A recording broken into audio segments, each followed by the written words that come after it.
Hello guys, আসসালামু আলাইকুম। কেমন আছেন সবাই? আশা করি সবাই অনেক ভালো আছেন। এরকম একটা ভিডিও আপনারা হাতে থাকা স্মার্টফোন দিয়েই বানাতে পারেন। এখন আপনি ভাবতে পারেন এরকম একটা ভিডিও বানাতে অবশ্যই গ্রিন স্ক্রিনের প্রয়োজন। যদি গ্রিন স্ক্রিন থাকে আপনার কাছে তাহলে তো খুবই ভালো, আর যদি না থাকে তাও কোনো সমস্যা নাই। তো কিভাবে বানাবেন চলুন আমি আপনাদেরকে দেখাই দিতেছি। প্রথমে আপনাদের যেই কাজটা করতে হবে, 3টা ভিডিও শ্যুট করে নিতে হবে। এরকম করে 3টা ভিডিও শ্যুট করে নেবেন। এই লাস্টের ভিডিওটা শ্যুট করবেন। লাস্টের ভিডিওটা করার সময় ফোনটাকে হালকা রোটেট করে করে ভিডিও করবেন। ভিডিও শ্যুট করা হয়ে গেলে ক্যাপকাট অ্যাপ্লিকেশনটা ওপেন করে নেবেন। নিউ প্রজেক্টে ক্লিক করবেন। যে ভিডিওটা শ্যুট করে রাখছেন প্রথম ভিডিওটা এই জায়গায় অ্যাড করে দিবেন। প্রথম এই ভিডিওটা আপনারা অ্যাড করে দিবেন। অ্যাড করা হয়ে গেলে আপনারা যে অংশ রাখতে চান সেই অংশ রেখে বাড়তি অংশটা ডিলিট করে দিবেন। হালকা একটু ছোট করে দিবেন। এখন আপনারা স্প্লিটে ক্লিক করে এটাকে একটু ফাস্ট করে নেবেন। লাস্টে ওয়াটারমার্কটা ডিলিট করে দিবেন।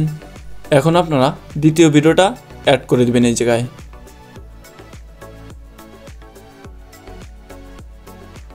দ্বিতীয় ভিডিওটা অ্যাড করা হয়ে গেলে আপনারা দেখবেন এটার বাড়তি অংশটাও ডিলিট করে দিবেন। স্প্লিটে ক্লিক করে ডিলিটে ক্লিক করবেন। ডাইন সাইডে বাড়তি অংশ থাকলে তাও কেটে নেবেন। স্প্লিটে ক্লিক করে হালকা একটু ফাস্ট করে নেবেন। ফাস্ট করা হয়ে গেলে এই জায়গার একটা স্ক্রিনশট মারতে হবে। এই জায়গার একটা স্ক্রিনশট আপনারা মেরে নেবেন। মারা হয়ে গেলে পিএনজি বানিয়ে রাখবেন। এখন আপনারা আরেকটা ফটো অ্যাড করবেন, স্কাইর। এই ফটোটা এই জায়গায় অ্যাড করে দিবেন। আমি এই ভিডিওতে যেই জিনিসগুলো ইউজ করব সব কয়টা জিনিসের লিঙ্ক ডিসক্রিপশন বক্সে দিয়ে দিব। আপনারা চাইলে ওই জায়গা থেকে ডাউনলোড দিতে পারেন। স্কাইর এই পাশে চলে আসবেন। আসার পরে এটাকে হালকা একটু বড় করে উপরে চলে যাবেন। পরে প্রথমে আসবেন। আসার পরে প্লাস আইকনে ক্লিক করে এটাকে নিচের দিকে নিয়ে আসবেন। তাহলে আপনার মনে হবে যে স্কাইটা নড়াচড়া করছে। এটা একটা ফটো। এখন আপনারা পিএনজিটা অ্যাড করবেন। পিএনজিটা এই জায়গায় অ্যাড করে দিবেন। করার পরে আপনার এই জায়গায় কি ফ্রেম অ্যাড করে দিবেন হালকা করে। এভাবে আপনারা কি ফ্রেম অ্যাড করে দিবেন। দেখতে পারতেছেন ভিডিওটা এরকম দেখা যাবে। আপনারা চাইলে আরেকটু ছোট করে নিতে পারেন। এখন আমরা প্লাস আইকনে ক্লিক করে দেব। একটা ভিডিও এই জায়গায় অ্যাড করে দেব, স্কাইর। এই ভিডিওটাও আপনারা ওই জায়গায় পেয়ে যাবেন। ভিডিওটা এই জায়গায় অ্যাড করে দেব। প্রথম থেকে একটু কেটে নিব আমরা। এখন আমরা অ্যাড ওভারলেতে ক্লিক করব। 3 নাম্বার ভিডিওটা এই জায়গায় অ্যাড করে দেব।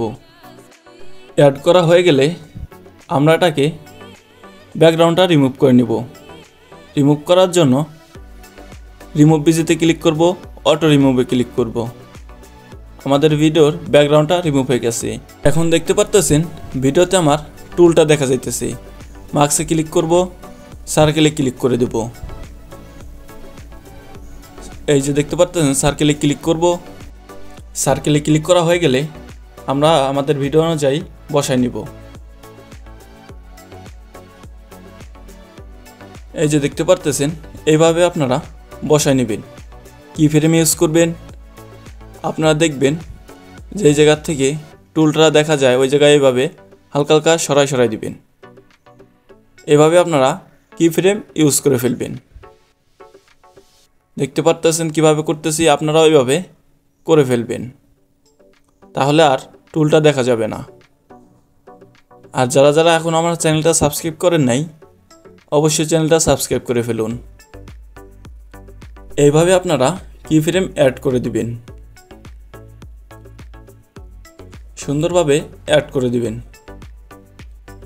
কি ফ্রেম অ্যাড করা হয়ে গেলে আপনারা বাড়তি অংশ থাকলে স্প্লিটে ক্লিক করে ডিলিট করে দিবেন। এখন আপনারা আরেকটা ভিডিও এই জায়গায় অ্যাড করে দিবেন।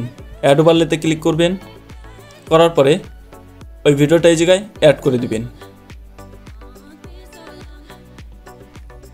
ঠিক করে এটা বসায় নেবেন। বসানো হয়ে গেলে স্প্লাইসে ক্লিক করবেন। করার পরে ফিল্টারে ক্লিক করবেন। করার পরে এটাকে 100 করে রাখবেন। বাড়তি অংশ থাকলে ডিলিট করে নেবেন। এইভাবে আপনারা চাইলে ছোট করেও দিতে পারেন। কেটে নেওয়া হয়ে গেলে আপনারা একবার প্লে করে দেখে নেবেন। যদি ঠিক থাকে তীরের মতো অপশন দেখতেছেন, এটার উপর ক্লিক করে দেবেন। আপনার ভিডিওটা সেভ হয়ে যাবে। সেভ করা হয়ে গেলে ভিডিওটা দেখতে এরকমের হবে।